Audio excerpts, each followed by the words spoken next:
અંકલેશ્વરના આઇકોનિક માર્ગના કામમાં ગોબાચારીના આક્ષેપો રફીક ઝઘડિયાવાલાએ લગાવ્યા હતા। વિપક્ષના સદસ્યોના જણાવ્યા મુજબ ફૂટપાથના પાયાના મજબૂત બનાવવા માટે નિયમ મુજબ ગુણવત્તાયુક્ત સામગ્રીનો ઉપયોગ થવો જોઈએ, પરંતુ તૂટેલા ડામર રોડના મટીરીયલનો ઉપયોગ કરવાથી કામગીરીની ટકાઉ પર અનેક શંકાઓ ઊભી કરવામાં આવી રહી છે। પાલિકાના કેટલાક અધિકારીઓ અને કોન્ટ્રાક્ટર વચ્ચે મિલીભગતથી હલકી ગુણવત્તાનું કામ થઈ રહ્યું હોવાનું પણ તેમણે આરોપ લગાવ્યો છે। આ ઉપરાંત 3 રસ્તા શાક માર્કેટ નજીક બનાવવામાં આવેલ ફૂટપાથ ભવિષ્યમાં વાહન પાર્કિંગની ગંભીર સમસ્યા ઊભી કરી શકે તેવો પ્રશ્ન પણ ઊભો કરવામાં આવ્યો છે। વિસ્તારમાં વેપારીઓ તથા નાગરિકોને મુશ્કેલી પડી શકે છે તેવી શક્યતા દર્શાવી આયોજનમાં ફેરફાર કરવાની માંગ કરી છે।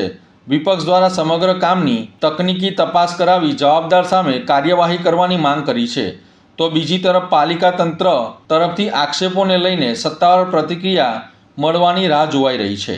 મેં સાઇટ વિઝિટ કરી અને સાઇટની ઉપર 5.5 કરોડ રૂપિયાનો આઇકોનિક રોડ છે અને એની ઉપર ભ્રષ્ટાચાર રૂપી આ લોકો જે આગલી વખતે જે રોડને કટિંગ કરીને જે મટીરિયલ નાખ્યું હતું તે અને માટી, પથરા, પ્લાસ્ટિક એ બધું ભરીને કોન્ટ્રાક્ટરે ભરી દીધું છે।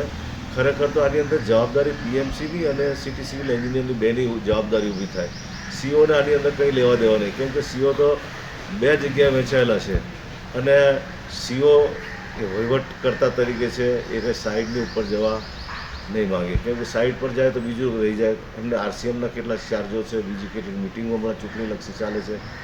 હવે આની અંદર તો ખરેખર તો પીએમસી જ્યારે ફી લે છે તો પીએમસીએ ધ્યાન આપવું જોઈએ અને કોન્ટ્રાક્ટર આવું મટીરિયલ નહીં વાપરવું જોઈએ। અને ખરેખર આવું આ લોકો ફૂટપાથ આગળ ભરી દીધું છે અને એ ગેરકાયદેસર છે, ભ્રષ્ટાચાર છે, 100%નો ભ્રષ્ટાચાર છે કે પેલું મટીરિયલ ભરેલું છે, જ્યારે ફ્રેશ મટીરિયલના પૈસા નગરપાલિકા ચૂકવતી હોય તો આ લોકોએ કામગીરી કઈ કરવી જોઈએ? ફ્રેશ મટીરિયલથી જ કરવી જોઈએ નહીં।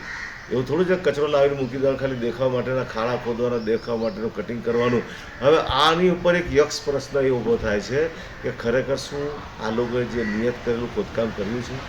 5.5 કરોડનો આઇકોનિક રોડ અહીંથી ભરૂચી નાકા સુધી લઈ જવો કે ભરૂચી નાકાથી આગળ, કે જેની અંદર જો તમે આઇકોનિક રોડ કાઢવા જાઓ તો 3 રસ્તા સર્કલથી તમે જમણી બાજુ વળો તો ક્યાં બનાવશો ફૂટપાથ? આ ગાડીઓનું પાર્કિંગ ક્યાં રહેશે? આ એક સવાલ ઊભો થાય। કેટલીક જગ્યાએ તો ખાલી 2 ફૂટ મળે છે। વરસાદી પાણીનો કાંસ છે તો વરસાદી પાણીના કાંસની ઉપર લઈને માર્કેટની યાર્ડ તરફ કે એ બાજુથી દબાઈને ફૂટપાથ બનાવો તમે, તો ગાડીઓનો પાર્કિંગ પણ રહે। કોઈ પણ વ્યક્તિ, આજે તમે હોય, પોલીસવાળા હોય કે કોઈ પણ અધિકારી હોય, તો એક વસ્તુ લેવા માટે 1-2 મિનિટ જો સ્ટે થયા હોય તો ગાડી ક્યાં ઊભી રાખવી? પાછળ તો લાઈન લાગી જશે અને આ જ પરિસ્થિતિ આ શહેરની થવાની છે।